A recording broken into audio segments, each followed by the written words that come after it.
Good morning. Today's February 3rd, Monday. It's the optional memorial to Saint Blaise, Bishop and Martyr. Saint Blaise died 316, enjoyed widespread veneration in both the Eastern and Western churches due to many cures attributed to him. According to tradition, he was Bishop of Sebaste in Armenia and was martyred under Licinius.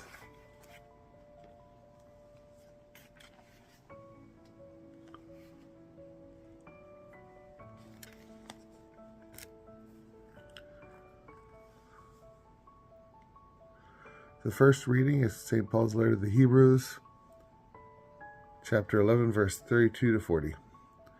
Brothers and sisters, what more shall I say?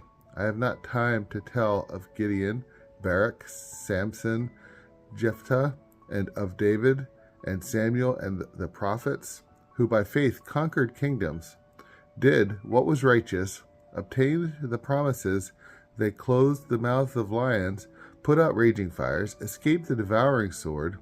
Out of weakness they were made powerful, became strong in battle, and turned back foreign invaders. Women received back their dead through resurrection. Some were tortured and would not accept deliverance in order to obtain a better resurrection. Others endured mockery, scourging, even chains and imprisonment. They were stoned, sawed in two, put to death at sword's point. They went about in skins of sheep or goats, needy, afflicted, tormented. The world was not worthy of them. They wandered about in deserts and on mountains and caves and in crevices in the earth. Yet, all these, though approved because of their faith, did not receive what had been promised. God had foreseen something better for us, so that without us they should not be made perfect.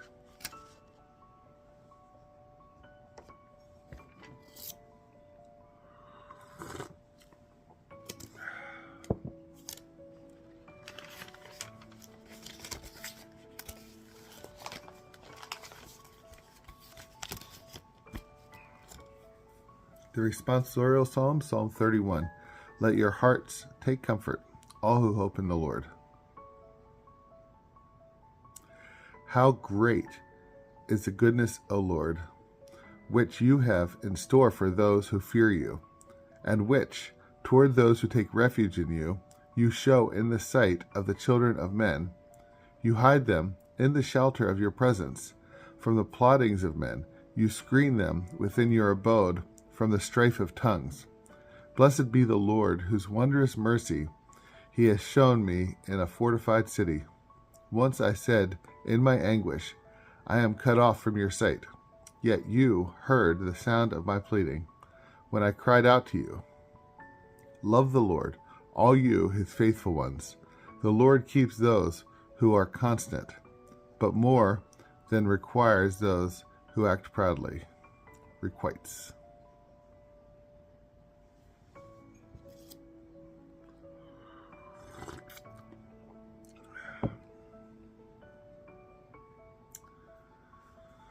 The Gospel acclamation is Luke 7:16.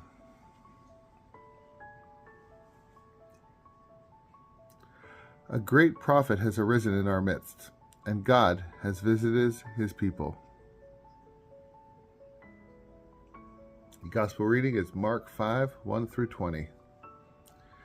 Jesus and his disciples came to the other side of the sea, to the territory of the Gerasenes. When he got out of the boat, at once, a man from the tombs who had an unclean spirit met him. The man had been dwelling among the tombs, and no one could restrain him any longer, even with a chain. In fact, he had frequently been bound with shackles and chains, but the chains had been pulled apart by him, and the shackles smashed, and no one was strong enough to subdue him. Night and day, among the tombs and on the hillsides, he was always crying out and bruising himself with stones. Catching sight of Jesus from a distance, he ran up and prostrated himself before him, crying out in a loud voice, "What have you to do with me, Jesus, Son of the Most High God? I adjure you, by God, do not torment me." He had been saying to him, "Unclean spirit, come out of the man."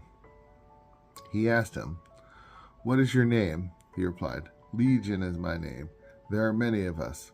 And he pleaded earnestly with him not to drive them away from the territory. Now a large herd of swine was feeding there on the hillside, and they pleaded with him, "Send us into the swine, let us enter them." And he let them, and the unclean spirits came out and entered the swine. The herd of about 2,000 rushed down a steep bank and into the sea, where they were drowned. The swineherds ran away and reported the incident in the town and throughout the countryside. The people came out to see what had happened. As they approached Jesus, they caught sight of the man who had been possessed by a legion, sitting there clothed in his right mind, and they were seized with fear. Those who witnessed the incident explained to them what had happened to the possessed man and to the swine. Then they began to beg him to leave their district. As he was getting into the boat, the man who had been possessed pleaded to remain with him, but Jesus would not permit him, but told him instead, "Go home to your family and announce to them all that the Lord in his pity has done for you." Then the man went off and began to proclaim in the Decapolis what Jesus had done for him, and all were amazed. Have a blessed day.